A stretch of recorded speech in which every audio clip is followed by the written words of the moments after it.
Virtuosa main event D, Deonna Purrazzo, bro.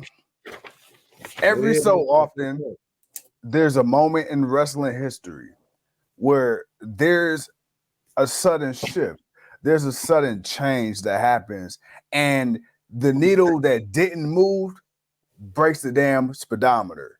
And that's what I felt like happened with Deonna Purrazzo. Now, in WWE, when she started out at NXT, she's one of those girls, man, where you can tell she had something, but she wasn't the it girl, because at the time they were still pushing, the Oscars, they were pushing the Nia Jackson, they were pushing the Bianca Belairs. It wasn't in the cards in that batch of women for Deonna Purrazzo to be anything what she is now there. Then she got called up and she did a couple of matches on Raw, got squashed, got released from WWE. And bro, it seems like almost instantaneously, soon as she hit the independents, man, went to AAA, became the Rain of Day Reigns champion, became the ROH women's champion, became the GCW women's champion, and then of course had a historic run in Impact Wrestling. She's now currently a free agent, so that's up in the air. Nobody really knows what her next move is going to be. But speaking of Impact, you already go to Impact Wrestling, the true home of women's wrestling, right? We talk about the women's evolution in WWE, but Impact, man, they've been doing this since the early days.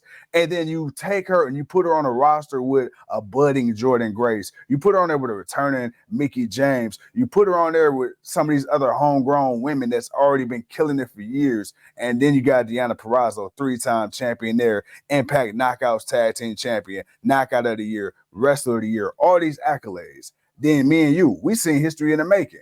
Dallas, Texas, that Texas death match with her and Mickie James. We seen that live and direct, up close and personal. They put paws on each other. They put each other through hell. And Deonna Purrazzo, again, she is one of those people, man, where all she needed was opportunity. We talk about Drew. Drew, he was in WWE for how long? The chosen one. He had to leave and go prove himself and come back to be a bigger star. Cody had a little success early on, got lost in the shuffle. He had to leave and find himself. Finn Balor had to go down to NXT, had to leave and find himself again. Deonna Purrazzo right now has put herself in the conversation of one of the hottest free agents in the game, who can go to any company and help or add to that division.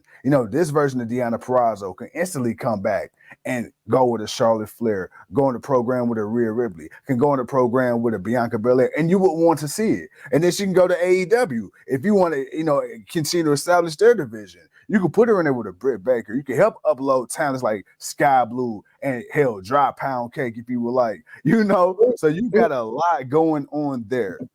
See, now, you said that just to spite me. Why would you even put her in that Hey, man, look. Hey, look. Her up there like she's some, man, that's nothing, man. That is dust in the air. I don't even know why you did that just to say. You got that out or get a ride. I had to. Hey, look, it was either there or any man with two hands got a fighting chance. Choose your battles, man. I would have let that one slide more than you and shit. Yeah, okay. Go ahead, man. Keep talking. No, okay, but now let me kind of really go into why I chose her and to say whether she's overrated, underrated, or perfect right where she's at. In WWE, I felt like she was nothing. I don't even feel like she was on the radar as far as being overrated or underrated, because she really didn't have a chance to do much. It was like she was just a glorified enhancement person. But you seen. Okay, if you're given the opportunity, there could be something. But then she didn't really have that much of a character. She had the Virtuosa thing going on, but she really wasn't allowed to talk and cut promos. So it was just like, it really didn't go nowhere. But in Impact, once I seen her really allow herself to get in the character and really have lengthy runs and matches and interesting storylines with some of the GOATs, I'm going to say right now, man, she's perfect right where she's at. And she still has a chance to get even better. I don't feel like she's underappreciated. I don't feel like she's underrated. I feel like right now, unless you watch Impact or a hardcore wrestling fan, you have every right to not know who she is. But I feel like if you got your ears glued and you really do what we do, you would know she's been out here and she's really elevated herself, and she's a legit contender anywhere she goes. So for me, I'm going to say Deonna Purrazzo currently, for me, she's perfect right where she's at with room for improvement.